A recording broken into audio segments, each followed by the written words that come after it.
La Guinée réclame à la France des manuscrits précieux pillés pendant la colonisation, des documents qui racontent l'histoire et la mémoire d'un peuple, une demande qui intervient au moment où la France vient d'adopter une loi cadre sur les restitutions. Pour en parler, j'accueille Elara Berthaud, chercheuse au CNRS et auteure de Conakry, une utopie panafricaine publiée aux éditions du CNRS. Bonsoir. Bonsoir. Merci d'avoir accepté notre invitation.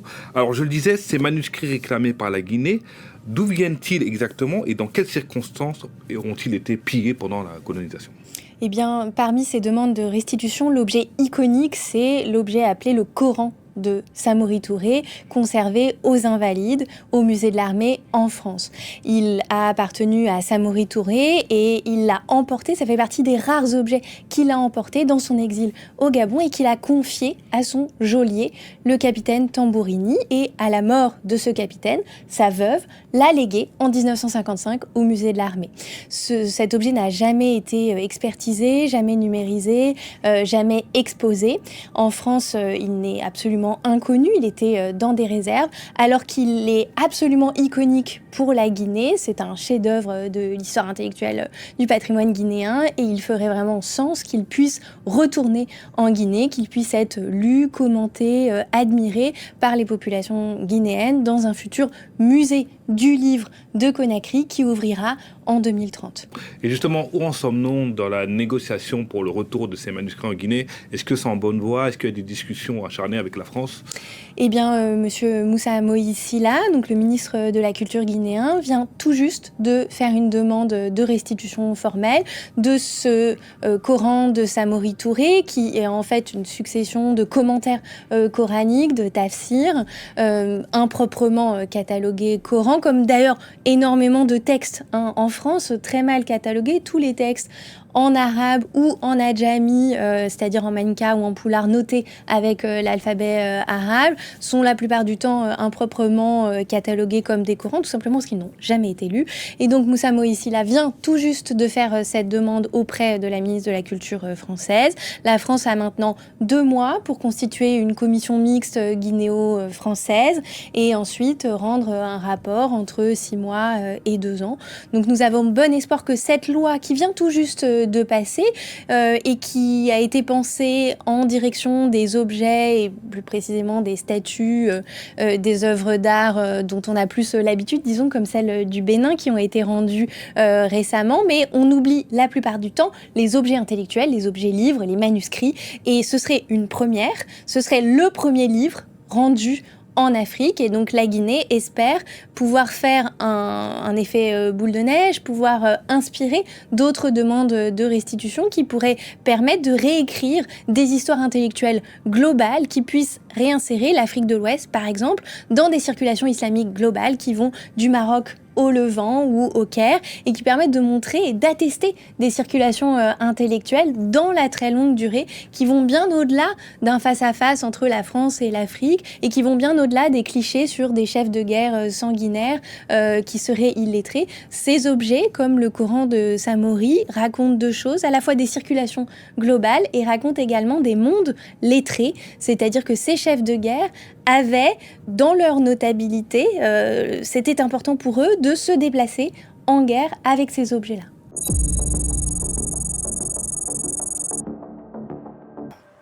Voilà encore la France-Afrique et la Guinée, la République de Guinée, vient de dire clairement à la France de restituer les œuvres de Samori Touré, l'une des œuvres les plus importantes de Samori Touré. On ne va pas dire que la France a volé, non. La France n'a pas volé ça. Ce n'est pas du vol. Mais le contexte prouve clairement que Samori Touré a été déporté de force. Ça, ce n'était pas l'exil comme on le voit, non. C'était une déportation forcée vers le Gabon lorsqu'il a été capturé. Et il faut le dire ainsi, parce que c'est la France qui avait capturé Samori Touré de force et l'exilé au Gabon. Et à ce moment, le Gabon était le plus grand laboratoire de détention de tous les Africains opprimés qui se sont levés pour se battre contre les Européens, surtout contre les troupes françaises. Et la France avait construit un camp spécial au Gabon pour enfermer tous ces leaders africains qui se battaient pour la souveraineté de leur royaume ou bien de leur zone. C'était comme ça. Et Samori Touré, étant détenu en prison, ne pouvant pas exprimer sa colère, et le seul objet qu'il avait pu emporter, c'était son Coran. En prison, il confia ce Coran-là à son geôlier, le général Tambourini. C'est lui qui garda ce Coran pendant des années. Et à sa mort, sa femme prit ce Coran et donna au gouvernement français dans les années 1955. Voilà les faits. C'est un fait qu'on ne peut pas nier. On ne peut pas parler là-bas du vol. Parce que d'habitude, la France a volé parfois certaines de nos œuvres. Ce sont des réalités. On a vu comment la France a restitué les têtes de certains rois malgaches. On a vu comment la France a restitué certaines des œuvres ivoiriennes. On avait vu ces derniers temps. Ce sont des faits réels. Certaines œuvres ont été volées, prises de force par l'armée française, par les troupes françaises, ça il faut le dire. Mais pour Samori,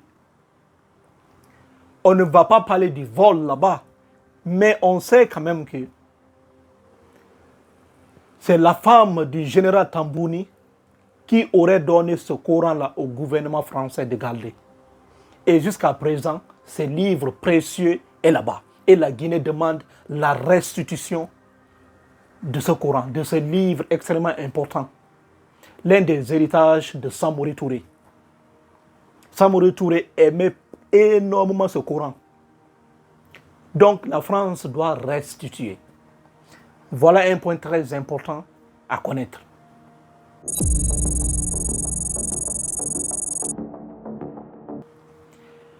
Et quelqu'un va dire, qu'est-ce que nous on a à faire avec ça?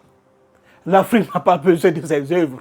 Que la France nous les restitue ou non, on n'a plus besoin de ces œuvres. Nous on veut le développement, nous on veut des routes, nous on veut des hôpitaux. Donc on n'a plus besoin de ces œuvres. La France peut même les garder. On comprend juste que l'Afrique est encore colonisée mentalement. Comme Cheikh Anta Diop disait toujours, toutes les chaînes ne sont pas faites de fer. Certaines chaînes sont faites de dépendance. Certaines chaînes sont dans l'esprit de chaque Africain. Vous ne pouvez pas garder une seule œuvre de Napoléon Bonaparte chez vous en Afrique et que la France ne réagit pas. C'est impossible. Faites juste une déclaration que nous détenons une œuvre de Napoléon, de Louis XIV, et peu importe, l'un des grands dirigeants français. Dites seulement que vous détenez l'une de ces œuvres. Vous allez voir la réaction des autorités françaises. Non, dans la vie, même si tu as quelque chose et que pour toi tu ne vois pas l'importance, mais tu vois les autres courir pour venir t'arracher, il faut le garder. Eh oui. Toi tu ne connais pas l'importance, mais les autres ont déjà vu l'importance de cette chose. Donc, il faut garder ça. C'est extrêmement important. Si réellement ce n'était pas important pour la France aurait pu donner depuis les années 1955 à la Guinée. Pourquoi la France les a-t-elle gardés jusqu'à présent? Pas seulement ça, il y a beaucoup d'œuvres africaines qui sont encore en France, dans les musées. Et la France n'a pas encore restitué ça. La France les garde. Ce sont des souvenirs, c'est ça qu'on appelle l'esprit de supériorité. Lorsqu'un Français dit à ses enfants, voilà la tête d'un roi africain, voilà l'une des œuvres d'un roi africain qu'on a décapité et prendre ces œuvres-là, mettre ça dans nos musées. C'est comme ça, l'esprit de supériorité se développe dans l'esprit des petits blancs. Parce que vos œuvres sont là-bas. L'œuvre de vos ancêtres se trouve à l'Élysée, en France. Et pour vous, cela ne vous dit absolument rien. Ce que vous voulez, ce sont les ponts. On veut des ponts, on veut des hôpitaux. Mais la souveraineté culturelle est extrêmement importante. Il faut que la Guinée récupère. Il faut que la Guinée récupère. Parce que c'est l'esprit de nos ancêtres qui se trouve en France. Tant que l'esprit de vos ancêtres se trouve dans ces pays, vous ne serez jamais libre. Donc la Guinée a bel et bien raison de demander la restitution de ses œuvres. Et il y en a d'autres aussi. Ça va, d'autres aussi vont suivre. Ce n'est que le début.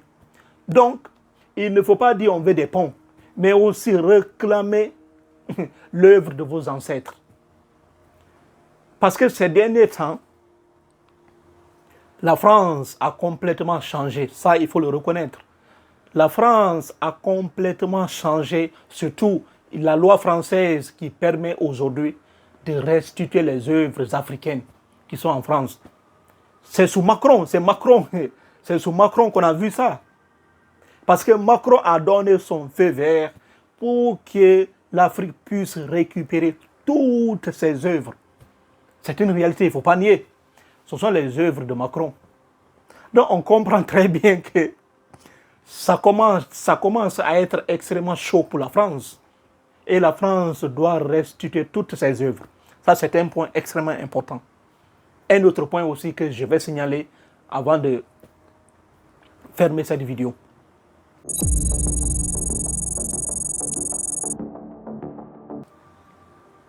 Si on réclame aujourd'hui l'œuvre de Samori Touré,